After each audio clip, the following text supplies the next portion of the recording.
2021년 2월 7일 일요일 사례로 풀어보는 지분경매 시간입니다.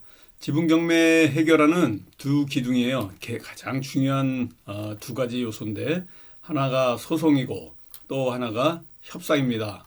우리가 이 지분경매를 잘 풀어나가는 프로세스로 소송을 배워야 되고요. 또 협상력을 강화해야 됩니다. 오늘 56강인데요. 지난주에도 우리 실전반에 제자분들이 많은 분들이 또 협의에 성공을 해가지고 지분경매에 낙찰을 받았던 물건들 중에 이렇게 그 협의가 성공돼가지고 또 수익 실현한 물건들이 나왔습니다.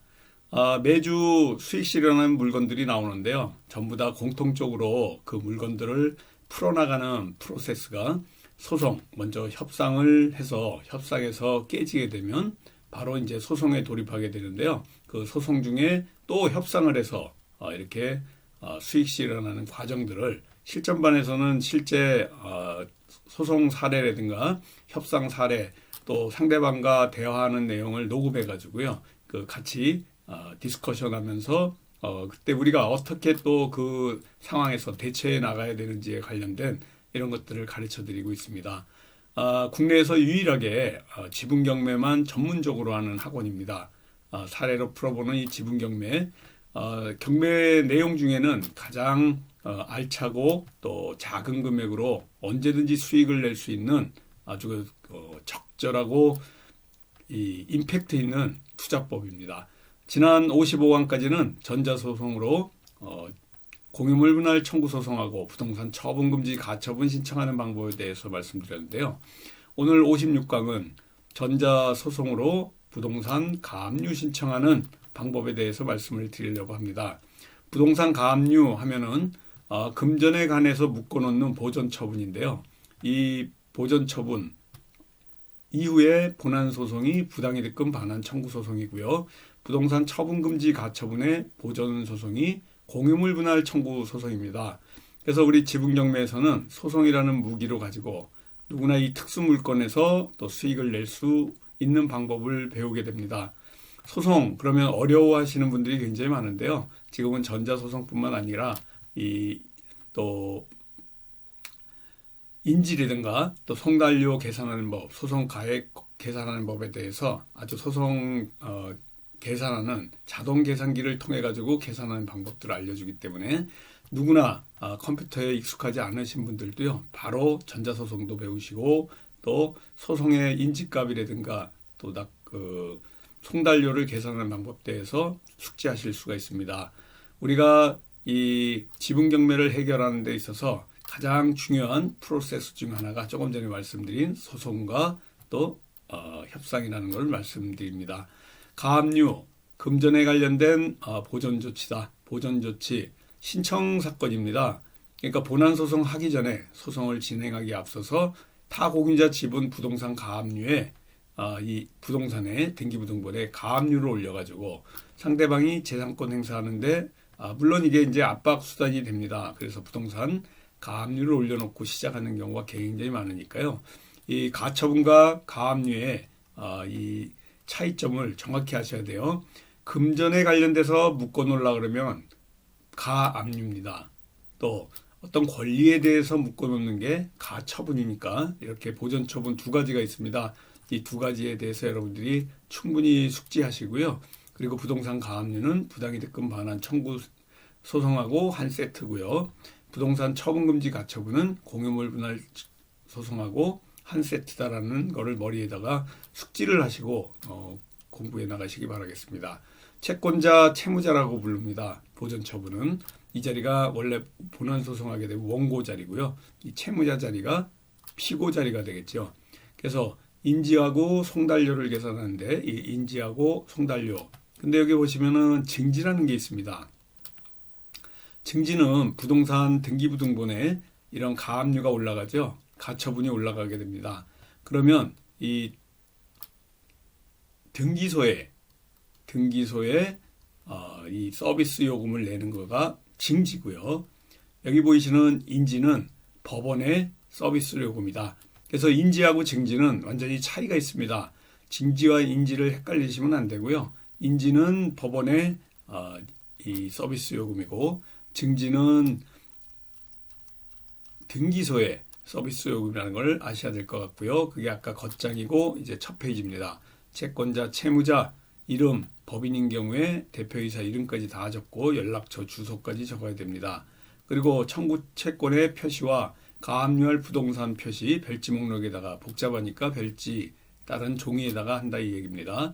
청구 채권은 4,400만 원을 청구하고요. 부당이득금 반환 청구 소송을 제기하게 됐습니다. 본안 소송 같으면은 이 청구 취지, 청구 이유가 되는데 이 자리가 이제 신청 취지, 신청 이유가 되겠습니다. 그래서 언제든지 신청 취지는 똑같이 쓰셔야 됩니다. 이게 그냥 형식화되어 있는 이 내용이니까 이 내용을 바꾸실 필요는 없고요. 이걸 그대로 카피하셔가지고 실제 신청 사건에서 사용하시면 될 것 같고요.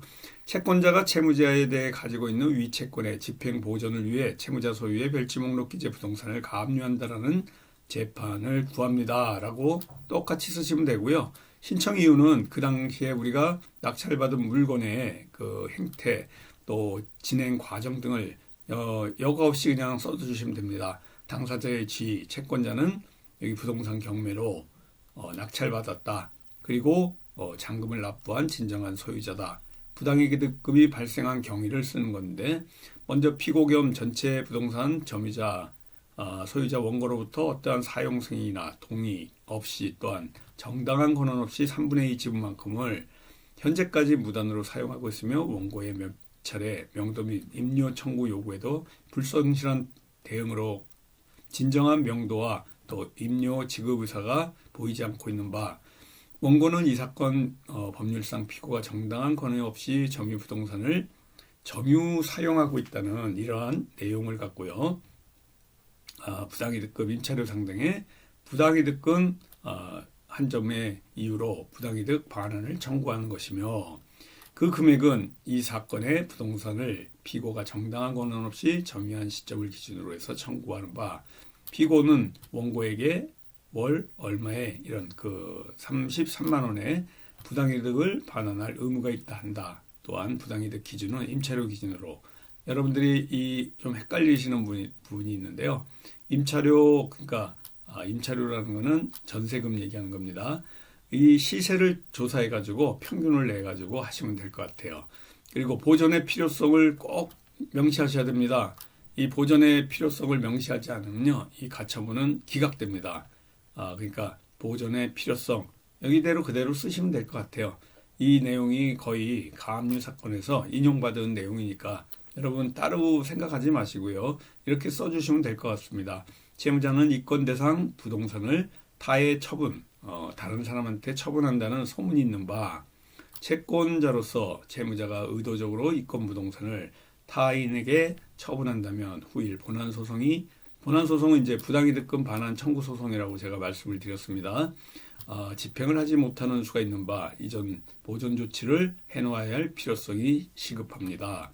아울러 본건 가압류 손해담보죄로 제공한 공탁금은 보증보험회사와 체결한 보증보험증권으로 할 수 있도록 선공탁할 수 있도록 해달라는 겁니다. 먼저 그러니까 이 가압류 인용받기 전에 신청서를 넣으면서 이 보증보험증권을 같이 넣어서 한꺼번에 그냥 일사천리로 진행해달라는 이런 필요성으로 보존의 필요성을 얘기한 거고요. 소명 방법에 대해서는 소갑 제1호증 그냥 본안은 소자가 다 빠집니다. 근데 신청 사건에는요 이렇게 소명 사건 이 소가 소명의 약자거든요. 그래서 소갑 제1호증 소자 젖수증명원 부동산 등기부등본 채무자 전입세대 열람 내역서 이런 건 전부 경매 법원에서 이미 해놔가지고 다 됐고 여러분들이 또 따로 뽑아가지고 그곳에 타 공유자가 살고 있음을 공적으로 이렇게 증명하는 서류니까 다시 여러분들이 그 동사무소에서 그러니까 주민센터에서 열람 받아도 됩니다. 그리고 매각물건 명세서 또 부동산 전세금 시세표 인근 전체 네이버나 이 다음에서 부동산 시세표에서 출력받아가지고 조사하면 되고요. 임차료 청구 내역은 조금 이따 말씀드린 거 계산하면 되고요. 가압류를 하게 되면요. 보증보험 위탁 계약서하고요. 가압류 신청 진술서를 꼭 넣으셔서 자세하게 이렇게 적어 주셔야 됩니다. 이런 내용이 별지 목록이 이겁니다. 아까 신청 취지의 별지 목록 기재에 부동산을 가압류해 달라 할 때 이 바로 다세대 주택에 관련된 내용을 등기부등본에서 이러한 양식에 맞게 전유 부분 또 대지권의 목적인 토지의 표시까지 쭉 하시고요. 가압류 대상을 어디까지 할 것인지 가압류 지분의 3분의 1 전부를 한다는 이러한 내용을 합니다. 이거 적어주지 않으면 내 그 지분에 또 가압류가 될 수 있는 그건 뭐 말이 안 되지만 가압류가 될 수 있는 이런 오류를 범할 수가 있으니까 아주 주의해야 될 부분인 것 같고요. 지금 197페이지 하고 있습니다. 저희가. 그리고 이게 전세 임차료 청구 내역서인데요. 이거보다 더 좋은 방법으로 하실 분들은 만들면 되고요. 저는 지금까지 이러한 방법으로 해서 대부분이 법원에서 재판하는 과정에서 통과가 됐습니다. 이 잔금 매각한 날짜를 기준 시점으로 해서 부당이득금 청구를 유사 부동산 전세금 시세로 해가지고요. 나머지 그 전체에서 3분의 2만 계산해내고 월 차임에 관련된 산정을 여기 보시는 연 12%, 월 1%로 해가지고요. 이런 월 차임 전환시 기준으로 해서 일단은 넣습니다. 이게 혹시 부인되더라도 또 다른 그 방법으로 소송 중에 다시 보정을 하시면 될 것 같고요.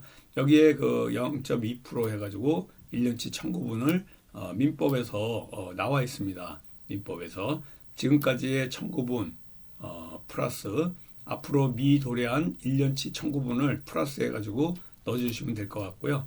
전자소송란에 이러한 내용들이 전부 들어가 있으니까 여러분들 어려움 없이 계산해낼 수 있을 것 같습니다. 지금 제가 하고 있는 이 내용들을 여러분들이 충분히 숙지해 가지고요. 하나하나 꼼꼼하게 따져 가지고요. 이 부당이득금 반환 청구 소송과 또 가압류가 한 세트, 가처분하고 공유물 분할 청구 소송이 한 세트, 이 네 가지가 이 공유물 분할 소송을 하는 또 이 지분 경매를 풀어나가는 소송의 아주 프로세스 중에 핵심 중에 핵심이다 이렇게 말씀드립니다. 그리고 이제 여러분들이 전자소송 홈페이지에서 이렇게 만들어 놓고요. 한글 파일로 만들어 놓고 바탕화면에 딱 띄워 놓은 상태에서요. 여러분들이 전자소송 홈페이지에 들어가서 민사서류 메뉴를 클릭한 다음에 이후에 민사신청 가면 바로 두 번째 부분인데요. 여기가 민사서류고요. 이게 민사신청 두 번째 부분이거든요.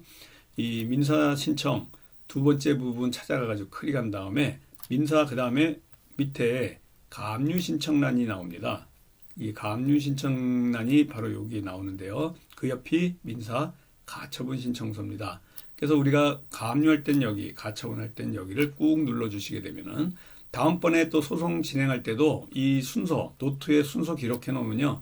매번 똑같은 네 가지 소송을 할 때 헤매지 않습니다. 그러니까 여러분들이 이렇게 그 일기를 쓰듯이 소송을 진행하는 내용들을 다 기록하고 전자소송을 하시게 되면 어디를 누르고 어떻게 간다는 내용들을 여러분들이 꼭 숙지해 가지고 적어 놓으면요. 다음번 소송할 때도 수월하게 할 수 있지 않을까 이렇게 제가 말씀드립니다.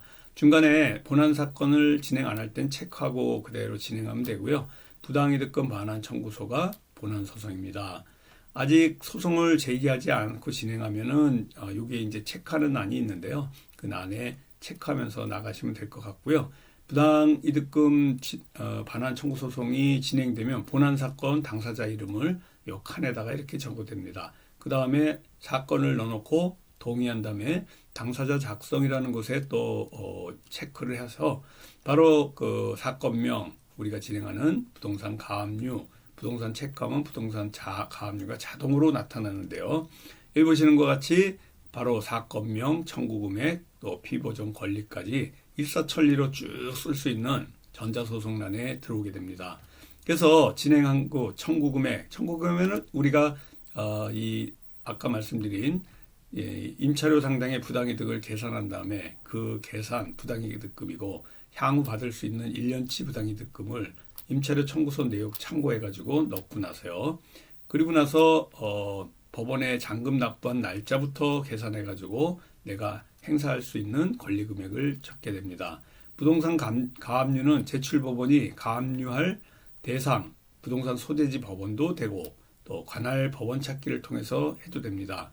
또 이렇게 그 가압류 같은 경우에는요, 채권자 그러니까 나의 원고인 나의 이 관할에 해도 되죠. 그렇기 때문에 중앙법원인 서울중앙지방법원이 나의 관할이고 사건이나 타 공유자가 전라남도에 있다. 그럼 전라남도에 해도 되고요. 이 부당이득금 반환 청구 소송이나 가압류 같은 경우엔 이 나의 관할인 서울중앙지방법원에 해도 됩니다. 그래서 이 사건 내용에 따라서 이렇게 조금씩 달라지니까요. 그 내용들 충분히 숙지하시기 바라겠습니다. 그리고 여기 보시는 것 같이 피보전 권리도 쓰게 되고요. 또 등록 면허세, 부동산 등기부등본에 기록을 하기 때문에 등록 면허세, 등록세를 또 내야 됩니다. 그래서 증지도 내야 된다 그랬죠. 인지는 법원에 내는 서비스 요금이고 증지는 이 등기소에 내는 겁니다. 그래서 등기 촉탁 수수료, 등기부등본에 가압류되었다는 사실이 기록하려면 등기소에 수수료를 내야 되는데 이게 증지입니다. 그리고 선담보라는 거는 이게 가압류이기 때문에 채무자 의지 없이 이 채무자 재산을 묶어놓는 거기 때문에 만약에 채권자 주장이 거짓인 경우 채무자 재산이 침해당한 거에 대한 손해배상조로 이 돈을 물어내야 되기 때문에 담보 제공을 하는데 공탁, 현금 공탁, 보증서 공탁이 있는데요. 현금 공탁하면 비쌉니다. 보증보험 증권을 끊게 되면요. 몇만 원이면 되거든요. 보증서 공탁으로 해달라는 이러한 그 당연히 서울보증보험, 우리나라는 보증보험이 하나밖에 없습니다. 서울보증보험에 보증서 공탁을 해달라고 하고 비용이 적게 들기 때문에 그렇습니다. 채권자와 채무자의 이러한 그 인적사항도 적고요. 그래서 요번 주에는 204페이지, 다음 주에는 여기 앞에서부터 다시 정리해서 부동산 가압류에 대해서 더 또 진행하도록 하겠습니다. 자, 이제 지분 경매 밴드인데요. 여기 밴드에 보시면 밴드 전체 검색란에서 지분 경매라고 노란 요 표지 찾으셔가지고요. 밴드 오시면 될 것 같습니다. 여기서 이제 정보들을 들을 수 있고요. 또 2월 달에 이번 달에 이 1일 특강이 있습니다. 2월 16일 화요일 다음 주 구정 지난 그 다음 주에 화요일 날 4시 반부터 7시 반까지 서울에 있는 교대역 13번 출구에서 있는데요. 홍범기 사무총장님 010-3033-9074번으로 문의 주시고요. 이 등록비가 5만 원입니다. 여러분들이 이 1일 특강 어디서도 들어볼 수 없는 해결 프로세스 또 물건을 잘 선택해내는 요령 그리고 해결하는 프로세스 아까 말씀드린 소송과 또 협상에 관련된 이러한 그 솔루션에 대해서 계속해서 여러분들하고 같이 진행해 나갑니다. 2월 16일 화요일 4시 반에서 9시 반 홍범기 사무총장님하고 문의하셔가지고요. 여기 보시는 그 010-3033-9074로 문의해 주시고 서울 교대역 13번 출구에 있습니다. 그리고 매주 하는 1일 특강인 외에 매주 진행하는 또 실전반 강의가 있습니다. 6개월 과정이고요. 매주 수요일 수시 등록합니다. 금주 수요일은 구정앞이라 휴무고요. 휴강합니다. 그 다음 18일 날 여러분들 계속해서 진행하고요. 이 진도가 없습니다. 아무 때나 들어오셔가지고 우리가 진행하고 있는 실전으로 진행하고 있는 물건 중심으로 해서 해결해 나가는 이 프로세스, 좋은 물건을 선택하는 요령을 알려드리고 있으니까요. 6개월 수강하시는데 이 교육 내용 잘 보시고요. 교육비는 오프라인 400만 원입니다. 홍범기 사무총장님, 교육장소 똑같고요. 온라인으로 할 수 있는데 2년치 전에 하던 2년치 이상의 강의 플러스 앞으로 6개월을 온라인으로 하실 분은 400만 원입니다. 온라인용 교육 200만 원은 지금 6개월 과정이에요. 앞으로. 그래서 우리가 이렇게 그 교육을 쭉 받을 수 있는 실전반하고 1일 특강에 대해서 말씀드렸습니다. 다음 주에 또 건강한 모습으로 뵙도록 하겠습니다. 감사합니다. 안녕히 계세요.